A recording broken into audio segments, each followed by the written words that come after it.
जय हिंद फ्रेंड्स। तो देखिए, इस वीडियो में बात करूंगा कांस्टेबल जीडी के जो ज्वाइनिंग लेटर के साथ फॉर्म आए हैं, और इसमें कुछ अटेस्टेशन फॉर्म आए हैं जिनको कैसे भरना है, और अटेस्टेशन फॉर्म को कौन सी अथॉरिटी अटेस्ट करेगी। तो उन्हीं सी सब चीज़ों पे बात करेंगे। तो देखिए, इसमें जो एक कैंडिडेट ने मुझे भेजे हैं, तो सबसे पहले इसमें है चरित्र प्रमाण पत्र। ये चरित्र प्रमाण पत्र आपका 2 लैंग्वेज में है, तो दोनों लैंग्वेज में ही इसको भरना है। ओके। तो इसमें क्या है, सबसे पहले देखो, इसमें एक चीज़ और क्लियर कर दूं मैं आपको। जितने इसमें फॉर्म दिए हुए हैं सभी को भर के लेके जाना है। तो जैसे सीपीओ एसआई का जो 2024 का बैच था, उसमें क्या था कि उसमें डबल डबल भी दिए हुए थे, और इसमें तो 7 फॉर्म ही है जैसे मैं देख पा रहा हूँ। तो अभी आप इन्हीं 7 फॉर्म को भरना है, और उसके कंपैरिजन में एक मैं फॉर्म की बात करूँ तो जैसे इसमें एक मेडिकल सर्टिफिकेट था, वो इंक्लूड नहीं है, तो मे बी वो ना हो। और दूसरा जो है, एक करेक्टर एंटीसीडेंट फॉर्म था, वो भी इसमें शायद, वो तो शायद है इसमें, तो वो तो क्लियर हो जाएगा। ओके। तो चलिए बात करते हैं पहले इस फॉर्म की, चरित्र प्रमाण पत्र। तो देखो, इसमें सबसे पहले लिखा हुआ है प्रमाणित किया जाता है कि मैं श्री, यहाँ पे आपका अपना नाम आएगा। ओके। फिर उसके बाद लिखा हुआ है सुपुत्र श्री, यहाँ आप अपना पिताजी का नाम लिखेंगे। को गत, अब ये वर्ष और ये महीने, तो आप वर्ष को इसको मेंशन नहीं करना है, इसमें महीने 6 महीने आप मेंशन कर देंगे। तो देखिए, वैसे तो ये फॉर्म जो है, ये जिला मजिस्ट्रेट या सब डिविजनल मजिस्ट्रेट के बिहाफ पे होगा। तो इसमें कुछ क्वेरी ऐसी भी थी कि सर, अगर कोई और जो है यूपीएससी का ही कोई गजेटेड ऑफिसर है वो कर सकते हैं। तो इसमें देखो, वैसे तो मेंशन यही है कि जिला मजिस्ट्रेट या सब डिविजनल मजिस्ट्रेट हो, या अगर कोई कमिश्नर हैं तो वो भी इसको कर सकते हैं। लेकिन मैं तो आपको बताऊंगा कि सभी इसके लिए इजीली यही रहेगा कि आप जो है कचहरी में चले जाएं। कचहरी में जाने के बाद में आप जो है इस फॉर्म को वहाँ जो डीएम का ऑफिस है, आप डीएम ऑफिस में जाएं। वहाँ पे क्या है कि आपको अपने डॉक्यूमेंट्स के साथ में ये जितने भी आपके ओरिजिनल डॉक्यूमेंट्स हैं उनको भी लेकर जाना है। और वहाँ पे अपने आप बताएंगे कि सर, ये इस तरीके से मेरा सिलेक्शन सी एस में हुआ है। तो वो है, इसको देखकर इजीली आपके इसमें साइन कर देंगे। ओके। तो इसमें कोई ऐसा इशू आएगा नहीं। तो अगर वो बोलते हैं कि इसको आप अपने आप से भर लो, तो फिर अपने आप भरना है, अदरवाइज़ वो खुद भी मेंशन इसको कर देंगे। ओके। तो वहाँ पे ब्लैंक लेकर जाना है, तो ब्लैंक लेकर चले जाना। तो यहाँ पे देखिए, जैसे मैं आपको बता रहा था कि यहाँ इसको ब्लैंक छोड़ देना है, और यहाँ पे 6 महीने डालना है। ओके।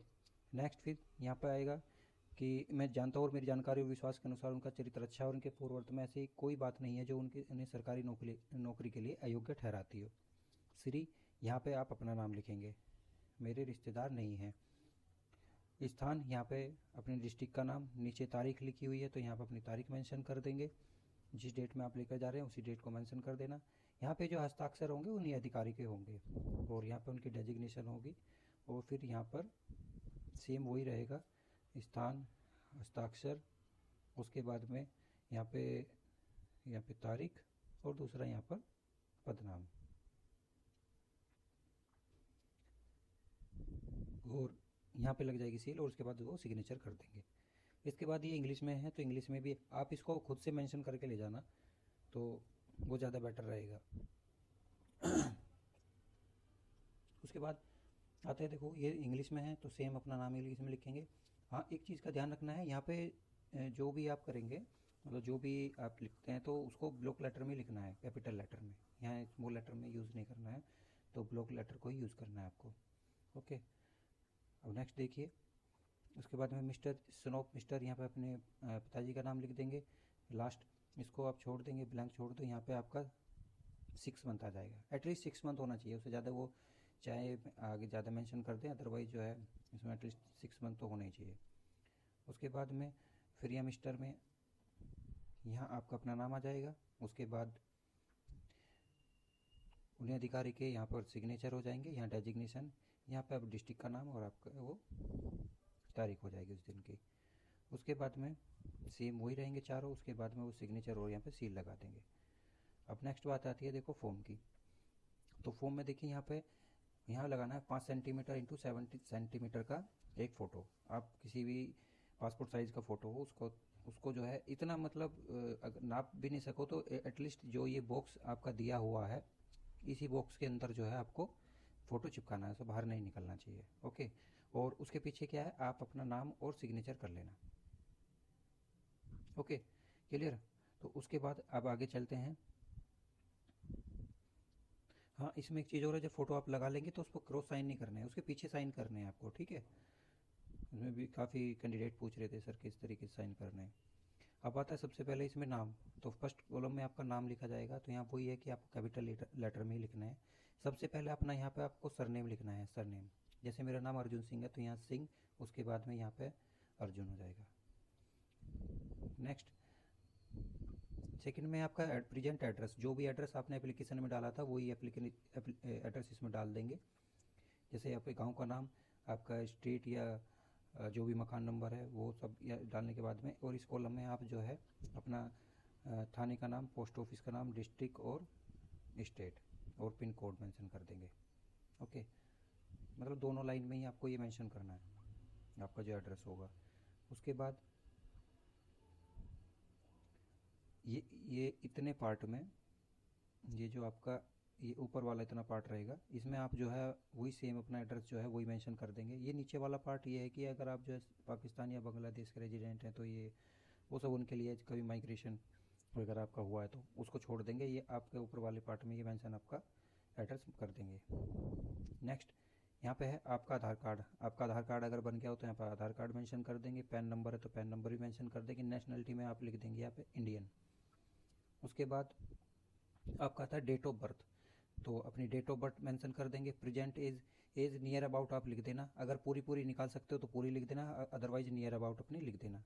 लाइक जैसे किसी का डेट ऑफ बर्थ जो है 5 जुलाई 2004 है, अभी क्या 2000 कितने 26 चल रहा है, तो लगभग अब 22 साल हो गए, तो 22 साल यहाँ पे डाल देना आप। ओके, उसके बाद एज एट मैट्रिकुलेशन, तो जब आपने जिस टाइम पे 10वीं की थी तो उस टाइम पे आपकी एज कितनी थी, तो वो चीज़ें मेंशन यहाँ पे कर देना। ओके, तो नेक्स्ट उसके बाद place of birth, district, state in which situated. तो आपका प्लेस ऑफ बर्थ यानी आपके गांव का नाम, यहाँ पे डिस्ट्रिक्ट एंड उसके बाद स्टेट। पूरा एड्रेस लिखने की ज़रूरत नहीं है, सिर्फ गांव का नाम, फिर डिस्ट्रिक्ट और देन अपना स्टेट, तीन ही चीज़ मेंशन इसमें करनी है। उसके बाद में फिर district and state in which you are belong, तो अपना वही यहाँ पे डिस्ट्रिक्ट का नाम और ब्रैकेट में लिख देना अपना स्टेट का नाम। उसके बाद में district and state to which your father originally, same आपने डिस्ट्रिक्ट का नाम और ब्रैकेट में लिख देना जो आपका स्टेट है। देन योर रिलीजन, तो देखिए रिलीजन में लिखा हुआ है are you a member of a schedule caste, schedule tribe, other backward classes, answer yes or no. तो सबसे पहले तो आप लिख देंगे अपना रिलीजन, हिंदू मुस्लिम जो भी हैं। उसके बाद में नीचे लिख देंगे अगर आप शेड्यूल कास्ट, शेड्यूल ट्राइब या ओबीसी से है तो यहाँ पे आपको क्या लिखना है, यस मेंशन कर देना। अदरवाइज इसको जो है अगर है तो ठीक है, अदरवाइज जो है इसको ब्लैंक छोड़ देना। फिर उसके बाद में सॉरी ब्लैंक नहीं, इसमें ऑप्शन नो भी दिया हुआ है तो नो आप इसमें नो मेंशन कर देना। ओके, उसके बाद particulars of place with periods of residence where you have reside for more than 1 year at a time during the preceding 5 years in case of stay abroad including Pakistan particulars this age of 21। तो ये उसके लिए है कि अगर ये कभी जो है आप जो है फ़ॉरेन में कभी रहे हैं पर्टिकुलर पाकिस्तान में, तो फिर उसका जो है यहाँ पे आपको डाटा देना है। लेकिन आप इसको क्या करेंगे, इसमें ऐसे आप एक लाइन खींचेंगे और यहाँ पे आप लिख देना NIL और ऐसे करके इसको खाली छोड़ देंगे, यानी नील लिखना है इसमें। उसके बाद में फिर आ जाते 11वें नंबर पे। तो सबसे पहले देखिए 11वें नंबर पे ए, इसका ब्रैकेट में ए में लिखा हुआ है आपका फादर। तो यहाँ देखिए इसके जो आपके ये ऊपर वाली कॉलम है इनके हिसाब से लिखना है। तो यहाँ फादर, तो यहाँ फादर का अपना नेम लिख देंगे जो भी है।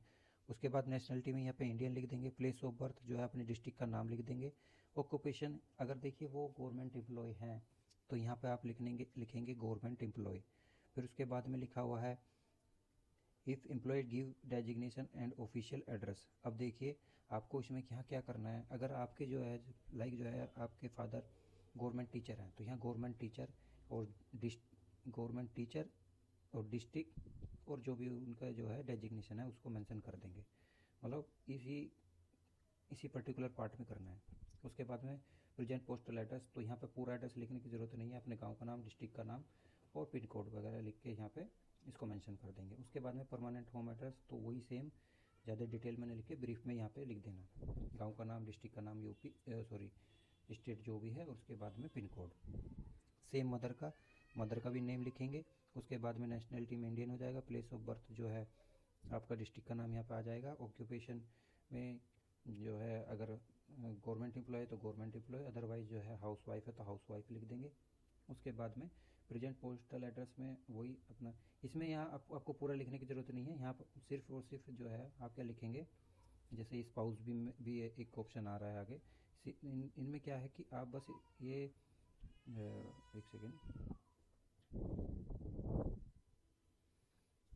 इसमें आप लिखना एज अबाउ, एज ABOVE, ये एज अबाउ, यानी ये present address, present postal address है ना, तो यानी अपने फादर का यहाँ पे लिखा था तो उसके वो जैसे ही है तो एज अबाउ करके, यानी कि ऊपर जो है वही मेंशन है। तो इसमें केवल यहाँ पे आप जो है ये मेंशन कर देना एज अबाउ। उसके बाद परमानेंट होम एड्रेस, तो परमानेंट होम एड्रेस में भी यहाँ पे आप एज अबाउ करके लिख देना। ओके, उसके बाद में स्पाउस यानी आपके हस्बैंड है या वाइफ, उनका नाम लिखना है। तो अगर आपकी वाइफ है तो ठीक है, नहीं है तो इसको जो है आप जो है ऐसे ब्लैंक इसको छोड़ देना। ओके, इस तरीके से लाइन खींच के आप छोड़ सकते हैं। उसके बाद में अभी नेक्स्ट आता है नंबर 12 पे, information to be furnished with regard to son daughter in case they are studying living in foreign country. अगर फॉरेन कंट्री में मतलब आपके डॉटर या सन पढ़ रहे हैं तो उनका डाटा यहाँ पे लिखना है। तो आपका ऐसे तो कुछ होगा नहीं, तो यहाँ पे आपको इस तरीके से लाइन खींच के NIL करके और ऐसे तरीके से लाइन खींच देनी है। फिर नेक्स्ट चलेंगे 30 नंबर, एजुकेशनल क्वालिफिकेशन। तो अपनी एजुकेशनल क्वालिफिकेशन यहाँ पे लिखनी है आपको। तो देखिए आप जो है 10th 12th या ग्रेजुएशन हो गए तो यहाँ 10th और 12th की डाल देना है। तो रही बात जैसे किसी ने ग्रेजुएशन कर रखी है तो वो लिखने की ज़रूरत नहीं है। अब जब आप जो है आफ्टर ट्रेनिंग यूनिट में जाएंगे तो वहाँ एक ऑफिशियली ऑफिस बना हुआ होता है। तो उस ऑफिस में जहाँ पे आपका सारा डाटा रखा जाता है, डॉक्यूमेंटेशन होते हैं, तो वो सब काम उसमें ऑफिस में होते हैं। तो वहाँ पे एक सेक्शन होता है PIS section, okay, personal information section. तो उसमें क्या है, वहाँ पे आप अपना डाटा अपडेट करा सकते हैं। जैसे किसी के आधार कार्ड में कोई प्रॉब्लम होगी, एप्लीकेशन के टाइम पे कोई प्रॉब्लम, मतलब स्पेलिंग मिसमैच थी कुछ भी, तो इस तरह का होता है ना। और फिर आगे जैसे आप नॉमिनी चेंज करेंगे या नॉमिनी बनाएंगे तो वो सब मतलब अपडेट डॉक्यूमेंटेशन से जो अपडेट होती है वो उसमें PIS सेक्शन में उसको आप जो है अपडेट करा सकते हैं। तो इसमें जो है अभी 10 12 डाल देंगे, फिर ग्रेजुएशन के लिए फिर बाद में आप जो है उसको अपडेट करा लेना। ओके, तो यहाँ पे आप जो है फर्स्ट कॉलम में 10th की डिटेल और सेकंड में आप 12th की डिटेल लिखेंगे। तो जैसे इसमें आप जो सबसे पहले नेम ऑफ स्कूल 10th कहाँ से करी है वो स्कूल का नेम हो जाएगा। छोटा छोटा लिखना, बड़ा बड़ा नहीं लिखना है, जो कॉलम में आ जाए। उसके बाद डेट ऑफ एंट्री कब की थी, डेट ऑफ लिविंग आप उसको स्कूल को छोड़ा कब था, और एग्जामिनेशन पास कौन सी ईयर में आपने एग्जामिनेशन पास किया। तो सेम ऐसे ही रहेगा इसका भी, 12th का भी। उसके बाद चलते हैं 40 नंबर पे, are you holding a have any time held an appointment under central or state government or semi government or quasi government body or an autonomous body or public sector undertaking or private firm institution, if so give full particular with date of employment up to date. तो देखिए वही है कि इसमें अगर कोई state government, central government या semi government, उसके अलावा कोई ऑटोनोमस बॉडी या फिर उसके PSU से अगर कोई आप हैं तो उसकी डाटा यहाँ पे देना है। तो ऐसा कुछ होगा नहीं आपका, आप जो है यहाँ पे नील ही लिख देंगे इस तरीके से। उसके बाद आगे चलेंगे 40 नंबर पर, if the previous employment was under the government of India, state government undertaking on है controlled by the government of India और state government and autonomous body this, उसके ये रूल लिखे हुए हैं। ओके, उसके बाद में 15(1) का, have you ever been kept under detention. तो इसमें सब आप जो है नो कर देंगे। इसमें अगर किसी के ऊपर कभी FIR वगैरह हुई है तो ये सब चीज़ें वहाँ पे लिखनी है। जैसे इसमें पहला है, have you ever been kept under detention, कभी अब डिटेंशन मतलब कभी जेल में रखे गए हों तो उसमें जो है इसका आ जाएगा नो, डिटेंट तो नहीं किए गए हैं कभी। Have you ever been arrested, तो इसमें आ जाएगा नो। फिर उसके बाद में have you ever been prosecuted, तो इसमें भी नो हो जाएगा। उसके बाद में have you ever been convicted by court of law or any office, तो then no. Whether discharge or withdrawal from any training institution, किसी से डिबार्ट वगैरह डिस्चार्ज वगैरह हुए तो नो। देन उसके बाद में आ जाता है have you been restricted by an university और एनी अदर एजुकेशनल, ये सब नो कर देंगे। कोई रेस्ट्रिकेट वगैरह कभी हुए हैं, हैव यूर बीन डिबार्ड, कभी किसी एग्ज़ाम वगैरह से डिबार्ड किए गए हैं तो उसके लिए भी आपका ये नो ही हो जाएगा। ओके, अगर किसी का इसमें से एक भी यस है तो फिर वहाँ उसके बाद में उसी के लिए है यहाँ पे, तो उसकी फिर डिटेल लिखेंगे। ओके, अदरवाइज इसको क्या है, आप जो ब्लैंक छोड़ देंगे। उसके बाद नोट्स, प्लीज़ फर्स्ट में please also show the warning, ये जो वार्निंग आपकी फ़ोटो लगी थी उसके पास में वार्निंग लिखी हुई थी, तो उसके पढ़ने के लिए बोल रहे हैं। उसके बाद specific answer to each of the question should be given by the striking out yes or no as the case में भी। तो अगर येस है तो वो उसकी डिटेल उसमें लिखनी है। मैंने बताया था कि इसमें जो आपका ये वाला कॉलम है उसमें फिर अगर येस है तो फिर लिखनी है डिटेल। 60 नंबर पे आते हैं, name of two responsible person of your locality और two reference you home you are known. तो जो आपको आपके गांव के जो दो लोग आपको जानते हैं, इसमें ज़रूरी नहीं है आप जो है किसी सरपंच से प्रधान से लिखवाएं, आप लोकल किसी दो बंदों से जो आपके गांव में मोहल्ले में दो बंदे हैं उनसे किसी से मतलब उनका नाम लिख के लेके जाना है। एक का यहाँ हो जाएगा और सेकंड यहाँ पे लिख देंगे। ओके, फिर नेक्स्ट जो है डिक्लेरेशन, यहाँ पे आप डिक्लेरेशन अपना दे देंगे कि जो जितनी भी इन्फॉर्मेशन वगैरह मैंने दी है वो सब बिल्कुल ठीक है। उसके बाद में यहाँ पे आपके सिग्नेचर हो जाएंगे, यहाँ पे वो डेट डाल देंगे, प्लेस अपना जो है डिस्ट्रिक्ट का नाम यहाँ पे डाल देंगे। उसके बाद में ये वाला पार्ट जो है ऑफिस के द्वारा फिल किया जाएगा। नेक्स्ट जो है सर्टिफिकेट, ये करेक्टर है एंटीसीडेंट सर्टिफिकेट फॉर्म, ये देखिए ये एसएचओ से भरा जाएगा। अब देखो इसमें कुछ प्रॉब्लम ये आ रही है कि कोई एसएचओ मना कर रहा है साइन करने के लिए। देखो भर के जरूर लेके जाना है, अब चाहे किसी भी तरीके से आप भरवाओ, ठीक है। तो क्योंकि एक करेक्टर सर्टिफिकेट अलग होता है और ये जो है ये एक अटेस्टेशन फॉर्म है जिसको एसएचओ ही अटेस्ट करेगा। तो इसके लिए क्या है, कभी कभी एसएचओ ये बोल देते हैं कि आपका ऑनलाइन बना हुआ तभी हम करेंगे। तो मैंने एक वीडियो में बताया था कि पहले आप ऑनलाइन सर्टिफिकेट बनवा लो, डॉक्यूमेंटेशन की जो एक वीडियो थी उसमें मैंने बताया भी था आपको। तो उसका प्रोसीजर ही जो है अगर आपने फॉलो किया होगा तो उसको बनवाया होगा तो उसके बिहाफ पे फिर वो इसको इजीली कर देंगे। अदरवाइज जो है इसमें क्या है कि आप एक स्वीट का डिब्बा लेके जाना 1 किलो का, और वहाँ पे अपने डॉक्यूमेंट्स के साथ में इनको प्रोड्यूस करना, सर मेरा ऐसे ऐसे सिलेक्शन हुआ है। तो वो क्या है, आपका आधार कार्ड देखेंगे, आधार कार्ड से अब क्या सब ऑनलाइन है, ठीक है। आपका आधार कार्ड नंबर वगैरह डालेंगे तो उससे पता लग जाता है कि अब कभी आपके ऊपर एफआईआर वगैरह हुई है नहीं हुई है। ओके, तो बस यही है कि आप स्वीट का डिब्बा लेके जाओ और उनको बताओ तो वो फिर इसको नॉर्मली आपको सिग्नेचर कर देंगे। ओके, तो वही है कि वो इसको भरेंगे। यहाँ पे आपका नाम हो जाएगा सन ऑफ श्री, जो आपके फादर का नाम है, रेजिडेंट हो जाएगा, आपके एड्रेस पोस्ट हो जाएगी या पुलिस स्टेशन जो होगा, डिस्ट्रिक्ट हो जाएगा आपका, फिर स्टेट हो जाएगा। उसके बाद has been verified by me found that there is no adverse notice either politically और otherwise are recorded in police station. तो वही है इनका वेरिफिकेशन ही होगा ये। तो उसके बाद में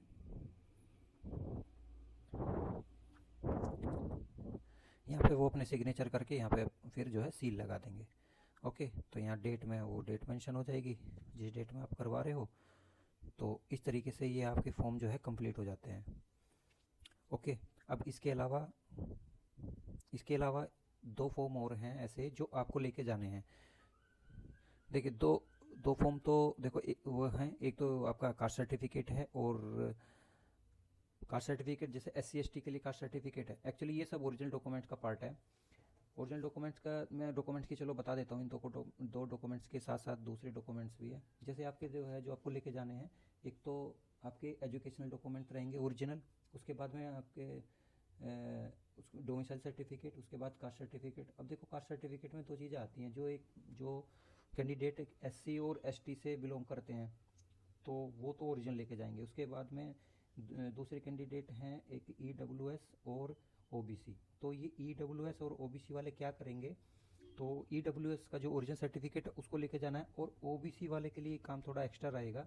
OBC वाले एक डिक्लेरेशन फॉर्म होता है कि आप नॉन क्रीमी लेयर से हैं। मान लीजिए जैसे किसी OBC कैंडिडेट ने नॉन क्रीमी लेयर में क्लेम किया है, मतलब रिजर्वेशन लिया है वो नॉन क्रीमी लेयर का, तो उसका एक डिक्लेरेशन सर्टिफिकेट होता है, उसको लेकर जाएं। ओके, और नहीं है तो उसको बनवा लेना, उसको बनवा कर उसको लेके जाएं, वो आपको डिक्लेयर करना होगा आपके जो OBC सर्टिफिकेट है ओरिजिनल उसके साथ में।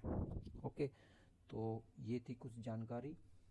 और इसके अलावा जो जिनकी तारीख को ज्वाइनिंग थी तो उनके लिए ये था कि 3 तारीख एक्सटेंशन के लिए अप्लाई करने की डेट थी, और जो है जो जिनकी भी 16 तारीख को ज्वाइनिंग होगी वो भी जो है अपनी एक्सटेंशन अगर लेना चाहते हैं तो अपना एग्ज़ाम का रीज़न है या कोई और भी रीज़न है, अप्लाई ज़रूर कर दें।